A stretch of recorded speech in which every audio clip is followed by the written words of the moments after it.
It is time for Season of Discovery, finally, and today I'm going to be showing you everything you need to know if you want to be a Druid tank in Season of Discovery. So before we get started, please click that subscribe button down below. It helps support me, which helps support you with all these guide videos I do. First of all, let's look at races. Unfortunately, as a Druid in Season of Discovery, you have two choices: Night Elf as Alliance and Tauren as Horde. Personally, if you don't care about which side you're on, I would go for Tauren for the increased endurance boost, which is their extra 5% health they get. Looking then at Druid's stat priority as a tank in Season of Discovery, first of all, you're going to want to hit that 9% hit chance cap if you can. Second up is going to be crit chance. Then strength, increasing your attack power, stamina, increasing your health, and agility, which is increasing your dodge chance. Now, it may be difficult to get some of these stats.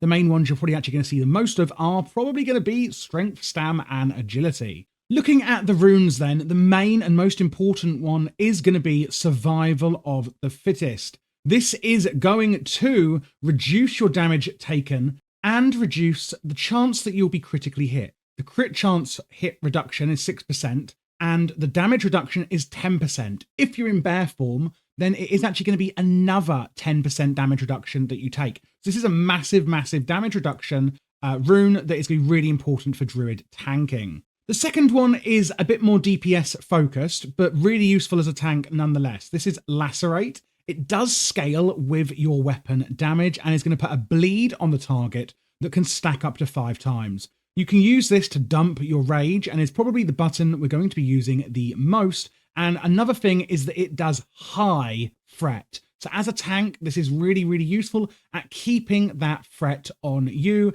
and not on everybody else. Last is going to be Skull Bash, and while not directly tanking focused itself, it is going to be really useful as a tank. And that is because Skull Bash is your kick, or otherwise known as interrupt, spell that you can use, making it incredibly useful in any sort of content you're doing, no matter what spec you're in. The fact that as a tank we are going to be in close proximity to our targets at all time makes Skull Bash even more useful. Regarding gear, there is a plethora of items you could get, but here are some of the ones that I recommend. Things like Mantle of Thieves and Trollbane's leggings, again with Humbert's helm, are all BOE, meaning that you can get these on the auction house if you are lucky. One of the best weapons I would recommend is going to be Smite's Mighty Hammer. This is dropped by Mr. Smite himself. There is also the Fang set from the Wailing Caverns, like Leggings of the Fang, etc.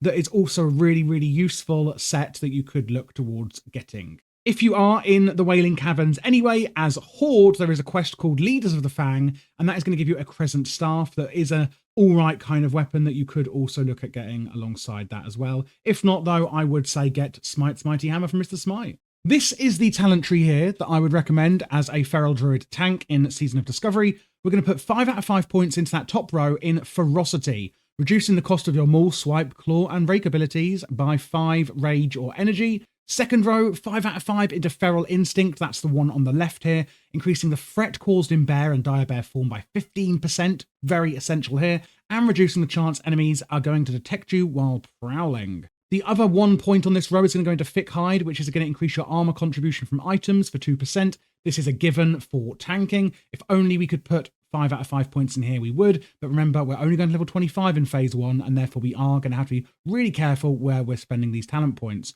Bring us on to the next line then. Feral Charge is in the middle on this row, causing you to charge an enemy, immobilizing and interrupting any spell casting being cast for 4 seconds. That is a other interrupt that we can use here as well, alongside our Skull Bash. 3 out of 3 points into Sharpened Claws on the right. This is on the third row, remember, increasing your crit strike chance while in dire bear form, etc. by 6%, which is then going to go down into Primal Fury for our last point here, which gives you a 50% chance to gain an additional 5 rage anytime you get a critical strike Wildling, Bear, and a Dire Bear form, and the proc chance is 50% chance, remember, so really high on here. You could, if you really wanted, take out these 4 points and put them into Thick Hide, but I do think that the crit chance, etc., is going to be more useful than it looks on the face of things. Then we're going to look how it all comes together into the rotation, of course. Keeping Lacerate, which is that rune, remember, I recommended for you. We're going to keep that stacked on the target as much as possible,